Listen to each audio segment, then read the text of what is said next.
Hey everyone, welcome back to another video.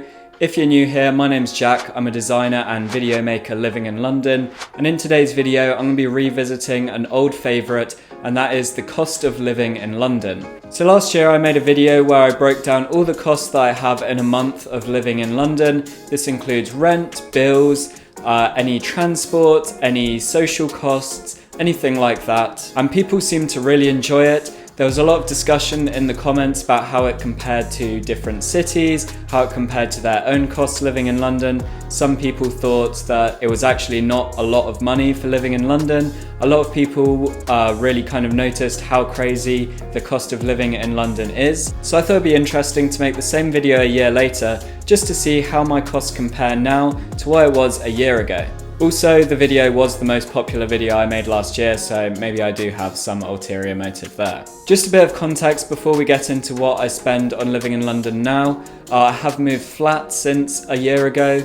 Also, when I made that video a year ago, the UK was in a lockdown, meaning my lifestyle was very different to how it is now.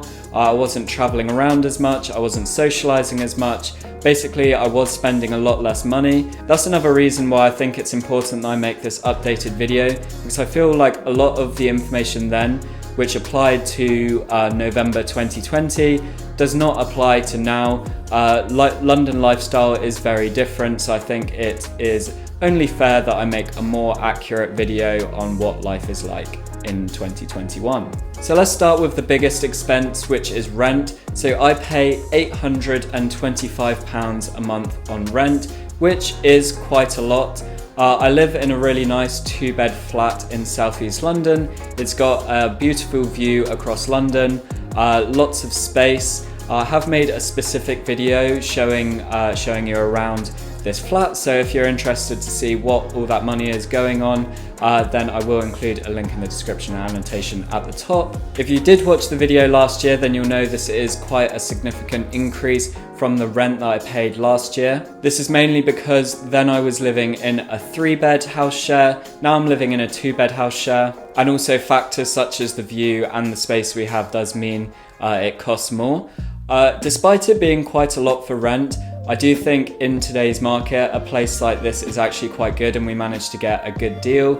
The housing market, at least in London, but kind of generally across the UK, went a bit crazy this summer. We managed to get in there just before, kind of towards the tail end of lockdown, which meant that we did get a decent deal for living here. So the overall price of rent for this flat is £1,650, my half £825. Then for the things that no one enjoys, which is bills, the first one is council tax. I pay £75 a month in council tax, which again is half of what we pay overall for the flat. Now I must put an asterisk next to this cost because I'm not 100% sure whether this £75 a month is spread across 12 months or if it's just 10 months. Sometimes, at least with the borough that I live in, the council tax is spread across 10 months. Which does mean it's cheaper overall in the year, so it's just £750 opposed to £900 for the year, that is. I couldn't actually find the information before recording this video, so I apologise for that, but let's just err on the side of caution and assume that that's for the whole year. Council tax is something that is quite annoying and quite expensive, but it's just one of the realities of living in London.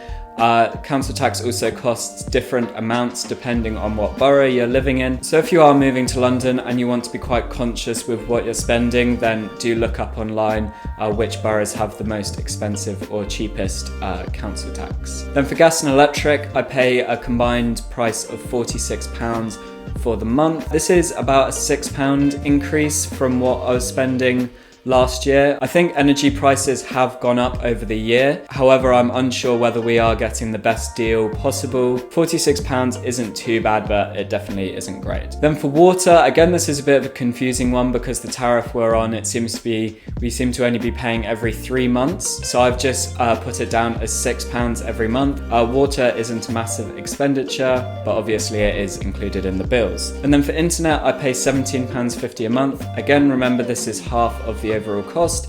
Our Wi-Fi is quite expensive. That's because we pay for a package that gives us 500 megabits down and 500 megabits up, which is really awesome. We're with a company called Hyperoptic, and I'd definitely recommend them if you live in London. I've had the least issues with them compared to any other internet provider such as Virgin or TalkTalk or BT. So with that £17.50 a month, that brings the overall total for bills to £144.50. Now the next group of items that we talk about are just the subscriptions I pay for. I probably wouldn't bother including this if I hadn't included it last year, but just for the sake of comparison, let's do it. So I pay £32 a month for my mobile phone contract. Then on top of that, I pay £25 for the student Adobe Creative Cloud package.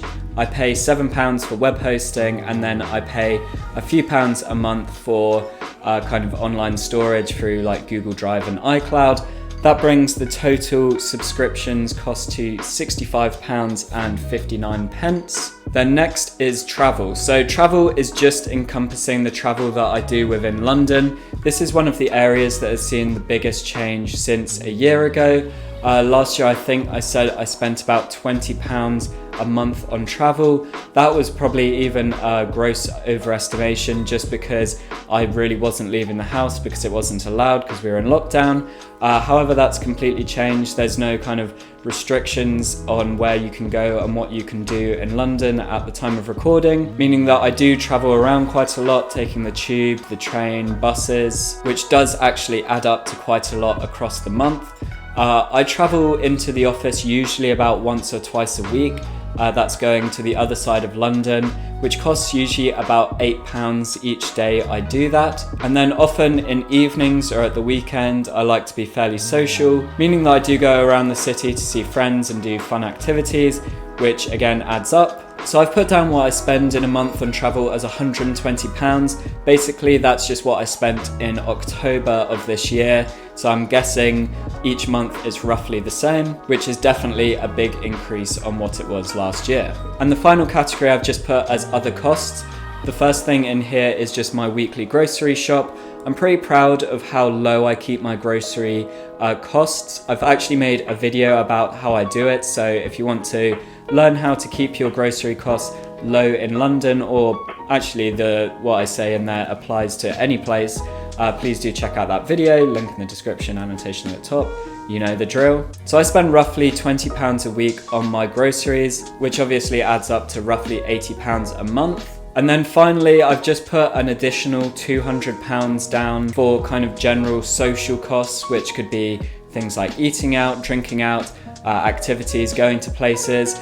This is definitely a rough estimate. Some months it's way more, some months it's less. It really depends on what I'm doing. I think £200 is probably a fair estimate, especially if I'm trying to keep costs down. £200 probably still does sound like a lot of money. However, in London, if you are going to have an active social life, this is the kind of money it's going to cost. Just things like going to the pub for a few pints. Each pint's going to be £5 or £6. If you're going for dinner out, you're lucky if you're spending less than £30. Or even if you're just picking up some street food for lunch, that's going to be at least £5 or £10. So spreading all those costs across a month, £200 is probably a fairly low estimate. So adding up all those costs, in a month I spend £1,435 a month to live in London, which is definitely not cheap. And especially if you compare that total to last year, where I estimated my monthly costs at roughly being £857, that's about a £600 increase, which is very significant. More than half of that I just put down to the change in lifestyle because of being out of lockdown. I feel like if I'd done the video that I did last year a year earlier, the cost would have been higher than last year. Last year was just a significantly cheaper year because of being in lockdown. So from the cost that I've estimated in this video, I spend about £320 extra a month just on socializing and traveling, which I wasn't able to do last year. And then other factors for the increase in price is just because I have moved to a nicer flat, and then there were some increases in things like bill costs. And also, before we wrap up this video, just so you don't have to do it yourself, these cost me, I spend roughly £17,220 a year on living in London. So I hope you found this information useful or interesting. This is by no means meant to be a video of me kind of showing off about how much money I spend. It really is just to help people find out how much it does cost to live in London if they want to move here. I'm actually looking at moving to different cities in the future, spending some time in different countries. So I've been looking at videos for other places just to help me plan my future. So if I can do the same for other people, then that will make me really happy. If you do want to see more videos from myself in the future, then please do subscribe. And if you found this video useful or interesting, please hit the thumbs up button. Follow me on social media at jackjenkinsyt. And apart from that, see you in the next one.